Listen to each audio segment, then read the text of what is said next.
Assalamualaikum warahmatullahi wabarakatuh. Kembali lagi bersama saya Reksa Tasa Sigiwanta atau biasa yang dipanggil Reksa.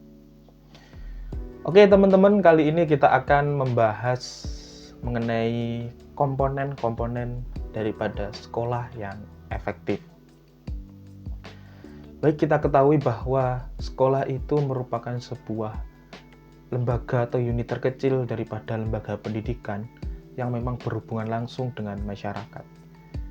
Atau dalam hal ini, sekolah merupakan fondasi atau landasan yang dianggap masyarakat karena apa? Karena sebagai tempat atau platform untuk menimba ilmu, untuk mengembangkan keterampilan, untuk menemukan bakat, kemudian juga bertumbuh secara kognitifnya, dan menemukan wawasan terutama dalam kehidupan dan juga keilmuan lainnya. Kemudian Hellinger tahun 2018 mengkategorikan terdapat 4 kategori sekolah. Yang pertama itu ada efektif, yang artinya keberhasilan siswanya konsisten dari waktu ke waktu. Kemudian yang kedua, improving, yaitu pembelajaran siswa yang meningkat dari waktu ke waktu.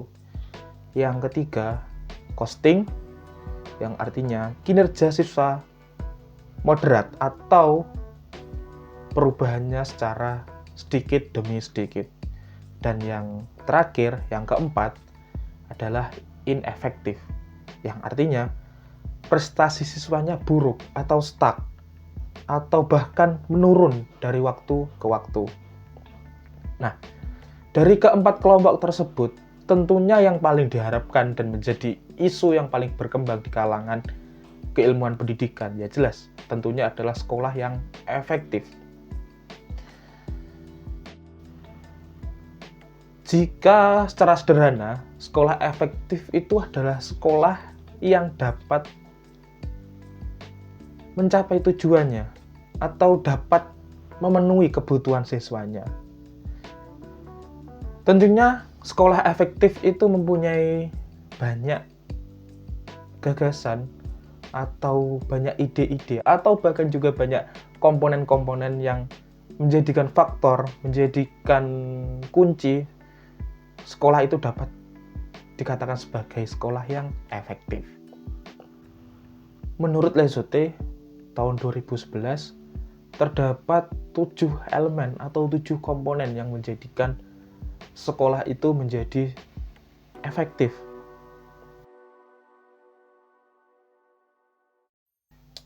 Yang pertama adalah harapan yang tinggi untuk sukses. Harapan ini berkaitan dengan harapan institusi maupun orang-orang di dalamnya. Nah, hal ini dalam sekolah tentunya ya berkaitan kepala sekolah, guru atau pendidik, kemudian siswanya, dan juga staf-staf yang lain yang berkaitan. Yang dimana harapan ini sebagai landasan, sebagai energi atau sebagai semangat bagaimana sekolah ini bergerak untuk mencapai tujuan dan bahkan bisa melampaui tujuan yang telah ditetapkan. Nah, harapan untuk sukses ini atau harapan yang tinggi untuk sukses ini dapat diwujudkan atau diimplementasikan dalam berbagai tindakan sebagai berikut. Yang pertama, pendidik percaya bahwa semua siswa dapat menguasai kurikulum atau dalam hal ini menguasai materi. Jadi tahap awalnya adalah guru atau pendidik itu percaya bahwa siswanya ini bisa dan mampu untuk menguasai kurikulum. Kemudian, guru juga percaya pada kapasitas mereka sendiri untuk memungkinkan semua siswa mencapai penguasaan. Nah, ini kembali pada ditekankan pada guru. yang dimana guru itu harus percaya diri untuk mengajar, menyampaikan ilmu, kemudian mengajari keterampilan kepada siswa, yang dimana efeknya adalah siswa bisa menguasai materi yang disampaikan. Langkah awalnya adalah percaya diri daripada pendidik itu sendiri. Kemudian penekanan juga yang ketiga adalah memberikan pengajaran yang berbeda, yang disesuaikan dengan kebutuhan setiap siswa. Kemudian yang terakhir, guru atau pendidik juga harus sering membantu kemajuan siswa dan memberikan intervensi yang tepat waktu.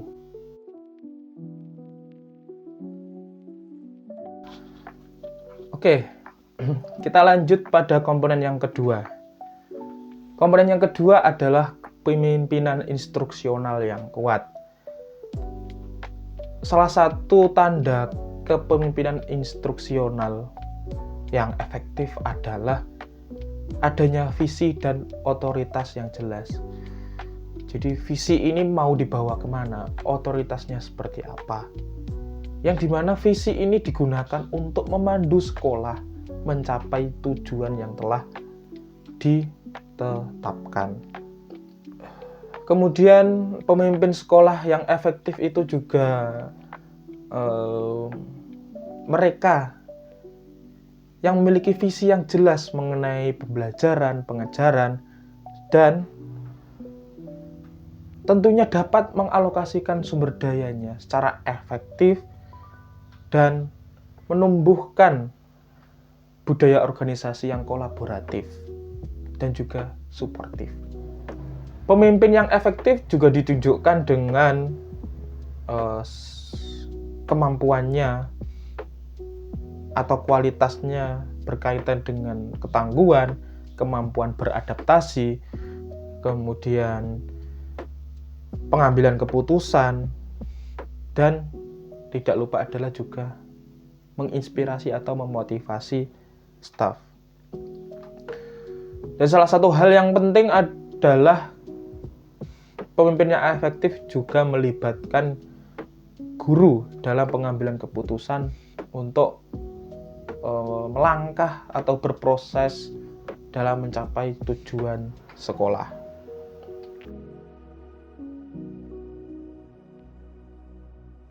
Yang ketiga adalah misi yang jelas dan terfokus. Sekolah yang efektif tentu memiliki misi yang jelas, kemudian fokus pada tujuan, dan berani dalam komitmennya memenuhi kebutuhan siswa tanpa pandang latar belakang siswanya. Kemudian berkaitan dengan misi, maka budaya dan keyakinan sekolah harus selaras dan mendukung misi yang telah ditetapkan. Selain itu, pendidik sebagai ujung tombak juga harus siap menerima tantangan yang berkaitan dengan individual untuk menjalankan misi yang telah dinyatakan sekolah. Kemudian ada contoh-contoh praktis yang bisa diterapkan yang menggambarkan bagaimana sekolah dengan misi yang jelas kemudian terfokus pada pembelajaran untuk semua tanpa pandang latar belakang. Yang pertama, menyelaraskan semua kegiatan dan sumber daya sekolah untuk mendukung misi tersebut. Jadi apa yang dipunyai sekolah, apa resources yang dipunyai sekolah itu dikerahkan untuk pencapaian tujuan dan mendukung misi yang telah ditetapkan. Yang kedua, melibatkan semua pemangku kepentingan dalam memahami dan berkomitmen terhadap misi tersebut. Dan yang ketiga adalah memantau kemajuan dalam mencapai misi dan melakukan penyesuaian sesuai kebutuhan. Jadi setelah ada misi, setelah ada disosialisasikan, pengerahan sumber daya, dan tidak lupa juga adalah untuk memantau bagaimana jalannya pencapaian misi tersebut dan melakukan penyesuaian jika memang ada sesuatu hal yang memang bergeser atau mungkin perlu ada tambahan atau ada revisi yang artinya perlu disesuaikan.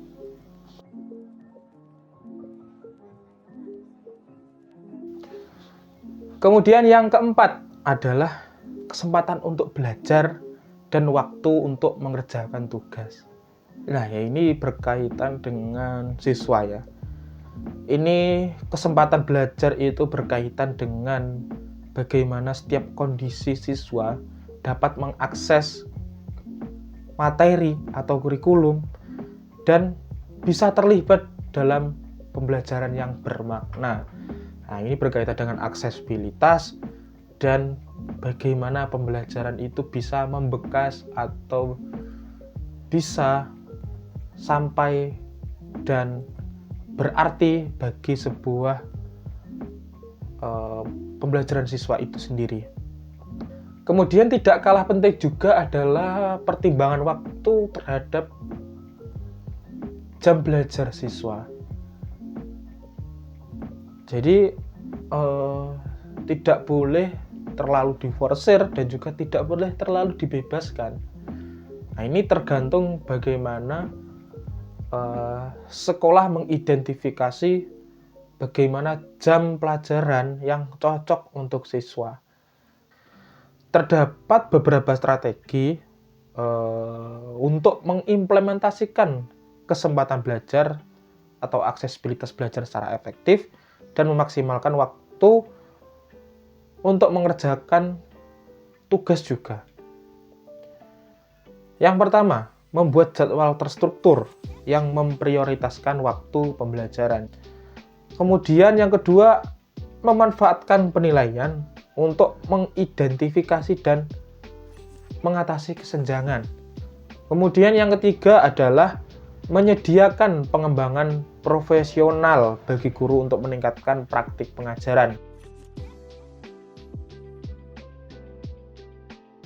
Kemudian komponen yang nomor 5, yaitu pemantauan kemajuan siswa secara berkala.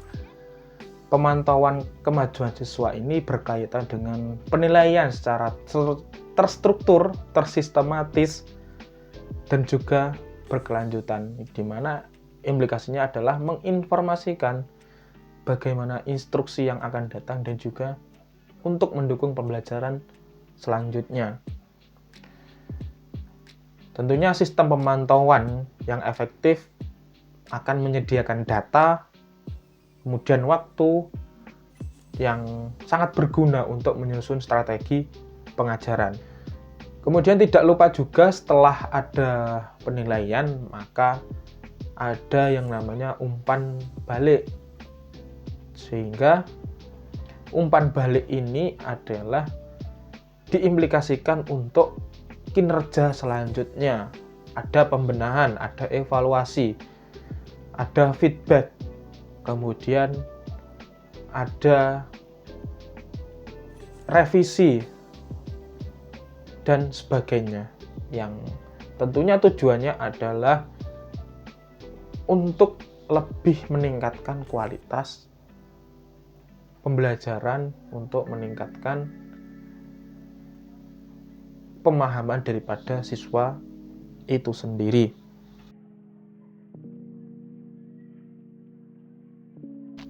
Kemudian yang keenam adalah lingkungan yang aman dan tertib. Lingkungan yang aman dan tertib ini dapat dicerminkan dari sikap yang percaya diri, kemudian perilaku yang kolektif atau selaras dari semua kepentingan, dan juga saling menghormati.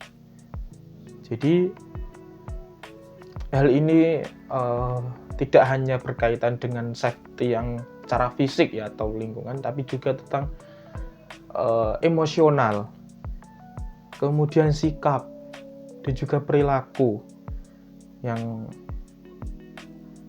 di sini efeknya adalah untuk budaya atau lingkungan yang mendorong pencapaian akademik, sehingga prestasi atau hasil belajar siswa itu lebih maksimal ketika lingkungan yang aman dan tertib dapat diwujudkan oleh sekolah.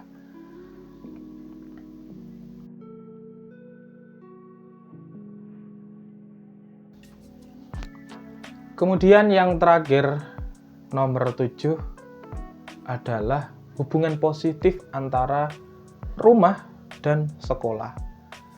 Nah, ini adalah komponen yang melibatkan orang tua dalam hal mendidik anak dan juga keselarasan antara orang tua dan juga visi sekolah.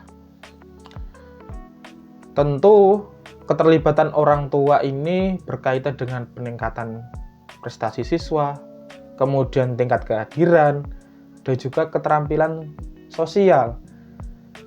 Jadi bagaimana orang tua juga bisa mendukung prestasi, kemudian bagaimana juga orang tua bisa mendukung, mengingatkan untuk hadir dan mengikuti segala proses di sekolah, kemudian juga bagaimana bisa mendukung keterampilan daripada siswa itu sendiri. Jadi, beberapa elemen kunci yang menjadi hubungan sekolah antara sekolah dan juga keluarga meliputi komunikasi, keterlibatan, dan dukungan orang tua dalam membantu pendidikan anak-anak mereka. Contoh-contoh praktis yang menggambarkan hubungan orang tua atau keluarga dengan sekolah yang baik dapat dilampaui atau dapat diimplementasikan melalui beberapa strategi seperti mengadakan lokakarya dan sesi informasi untuk orang tua, kemudian juga menciptakan peluang sukarela yang memungkinkan orang tua untuk berkontribusi dalam kegiatan sekolah, dan ketiga, meningkatkan mekanisme umpan balik serta mengukur kepuasan dan keterlibatan orang tua. Ya, ini memang ketiga ini memang perlu untuk membina hubungan antara orang tua dan juga murid dan juga sekolah. Jadi ketiga-tiganya ini bakal sinergis dan juga selaras untuk mencapai tujuan pendidikan. Baik, itulah ketujuh komponen sekolah yang efektif menurut Leisutte, yang dimana ketujuhnya memang sebuah faktor kunci untuk mencapai sekolah yang efektif. Itulah pembahasan kali ini mengenai komponen-komponen sekolah efektif. Ada kurang lebihnya kami mohon maaf. Untuk kritik, saran, masukan, atau mungkin ada yang salah atau yang pengen menambahkan bisa langsung di kolom komentar, dan mohon dikoreksi jika salah. Terima kasih. Billahi taufik wal hidayah. Wassalamualaikum warahmatullahi wabarakatuh. Sampai jumpa di video lainnya.